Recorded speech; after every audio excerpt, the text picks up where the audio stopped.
dan juga banyak keributan di medsos. Pertanyaannya adalah, para pendukung daripada Nikita fokus ke arah tuduhan sebenarnya apa?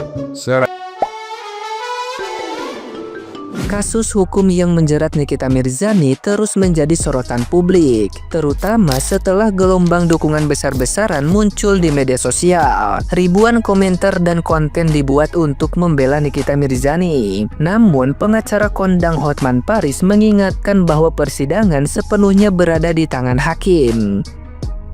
Menurutnya, opini publik di media sosial tidak akan mempengaruhi putusan, bahkan berisiko menimbulkan antipati jika dilakukan dengan cara yang salah. Ia menilai bahwa dukungan seharusnya tetap fokus pada inti perkara dan menghindari tindakan atau pernyataan yang dapat dianggap melanggar hukum baru.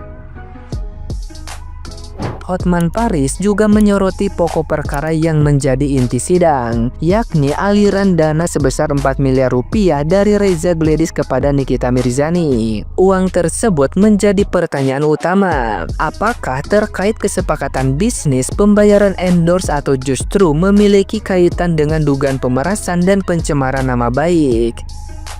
Semua kemungkinan itu akan menjadi bahan pertimbangan hakim dalam memutus perkara. Sidang pun masih terus berjalan dan publik menantikan putusan akhir yang akan menentukan masa depan hukum Nikita Mirzani. Nah, gimana nih menurut netizen yang terhormat? Silahkan berkomentar ya.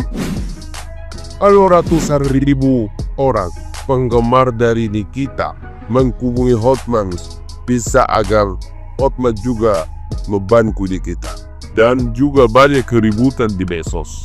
Pertanyaannya adalah, para pendukung daripada Nikita fokus ke arah tuduhan sebenarnya apa? Sekarang ini yang diributkan banyakkan hanya soal teknis persidangan, misalnya tentang jaket yang harus dipakai dan sebagainya. Tapi agar nanti kalian jangan terkejut, agar dari sekarang fokus, yaitu saya baca di medsos terkait dengan dakwaan adanya uang kurang lebih 4 miliar dari Reza Gledis. Ya pertanyaannya adalah, apakah uang 4 miliar tersebut dalam kaitannya dengan endorse? Apakah itu ada kesepakatan bisnis? Kalau ada endorse, apakah ada bukti endorse? Dan juga apakah itu ada kaitannya dengan tugahan pemerasan dikaitkan dengan pencemaran nama baik? Itu yang akan dipertimbangkan oleh hakim nantinya. Jadi kalian jangan kecewa, ya. Itu yang akan hal-hal teknis di persidangan itu memang sangat menggelegar, ya. Banyak suara-suara sumbang bahwa karena persidangan itu tidak benar. Saya tidak tahu mana yang benar karena saya bukan pengantaranya. Saya tidak tahu apakah itu memang uang 4 miliar itu adalah untuk endorse, apakah itu ada kesepakatan bisnis, atau apakah itu ada kaitannya dengan dugaan pemerasan dengan pencemaran nama baik.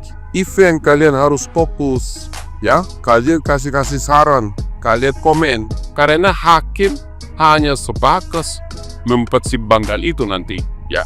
Kalian harus fokus itu tuduhannya.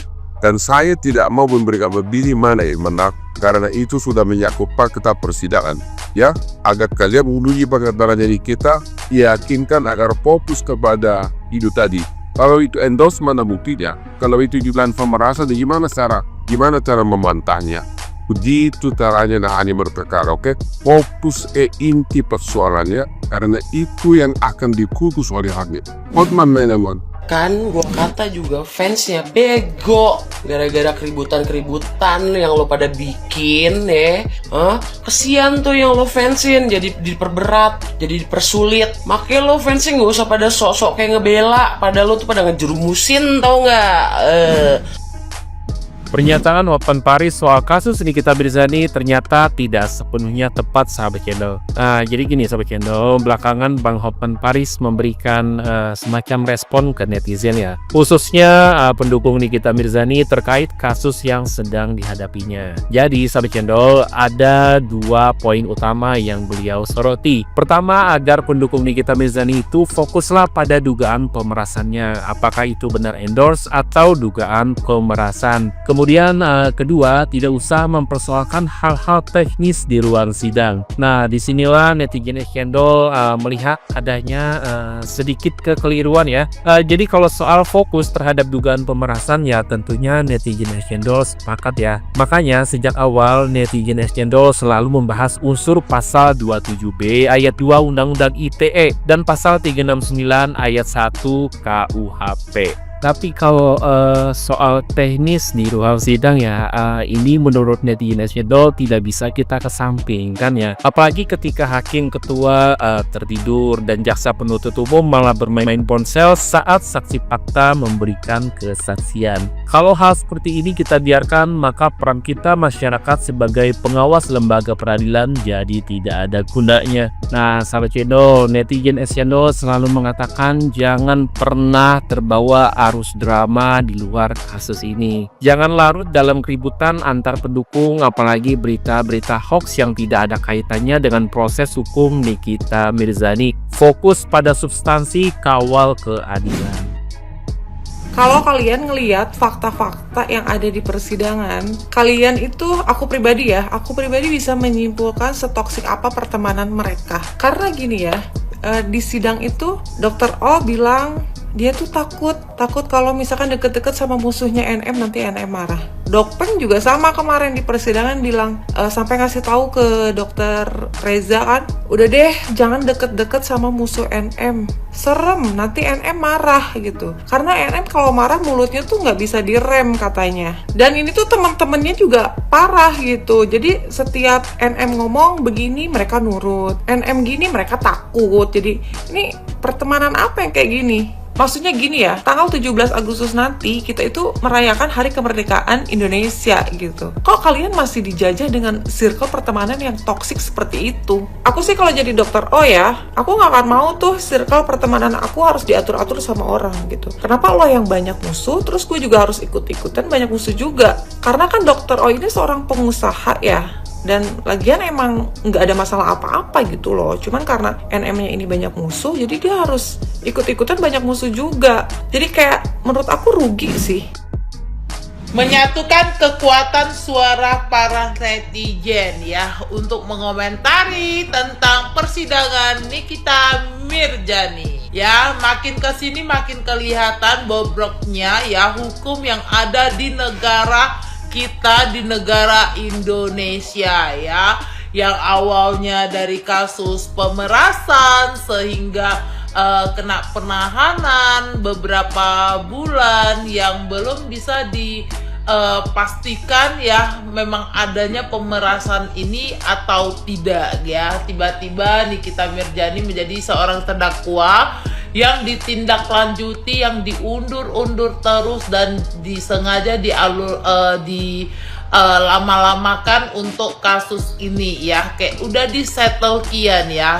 Kita yang nggak ngerti hukum aja udah kayak kelihatan banget ini udah disettle kian ya, udah disetting kian. Makanya diulur-ulur waktu untuk menyusunkan strategi mereka untuk menjatuhkan terdakwa ya. Jadi di sini tuh kita juga lihat bahwasannya itu ya udah kelihatan satu paket antara JPU dengan hakim ya. Kita di sini lihat persidangan dari awal sampai akhir ya, tidak ada dikasih space ataupun tidak ada dikasih kesempatan untuk seorang Nikita Mirzani ya, seorang terdakwa untuk membela dirinya. Jelas-jelas flash disk sudah ada di tangan, rekaman sudah ada di tangan ya untuk meringankan terdakwa. Tapi ya secara permohonan dari terdakwa tidak diterima ya. Bahkan hakim juga kelihatan banget lebih pro ke kubu yang mana ya. Jadi hukum Indonesia ini benar-benar harus ditindak ya, kalau aku bilang ya. Jangan sampai bobroknya hukum di Indonesia ini menjadi bumerang ya bagi warga negara Indonesia yang tidak akan lagi percaya tentang adanya keadilan ya. Seorang terdakwa yang punya banyak uang aja bisa diperlakukan sesuka hati di persidangan ya Republik Indonesia ya. Gak ada yang namanya JPU ya menindak ya tuh kayak ada dendam pribadi ya. Kalian bisa lihat di sana ya, dan kita netizen mau keadilan ya untuk seorang Nikita Mirzani, karena Nikita Mirzani juga bukan terjerat kasus pengedaran narkoba, bukan kasus koruptor ya, dan bukan kasus-kasus teroris ataupun kasus yang berat ya. Ini kasus yang udah disettle kian. Kita orang awam juga udah bisa lihat ya bahwasanya kasus ini udah telah disettle ya. Jadi permohonan ya dari netizen ya, dari rakyat-rakyat Indonesia ya, meskipun tidak semuanya membela di kubu Nikita ya tuh. Jadi di sini sebenarnya yang kita permasalahkan bukan di kasusnya, tapi tentang keadilan ya, dan tentang hukum yang ada di Republik Indonesia ini ya. Semoga ya Indonesia ini ya adil dalam semua hal gitu ya. Jadi enggak memilih-milih dan tidak terguncang hanya karena sebuah amplop berisi uang.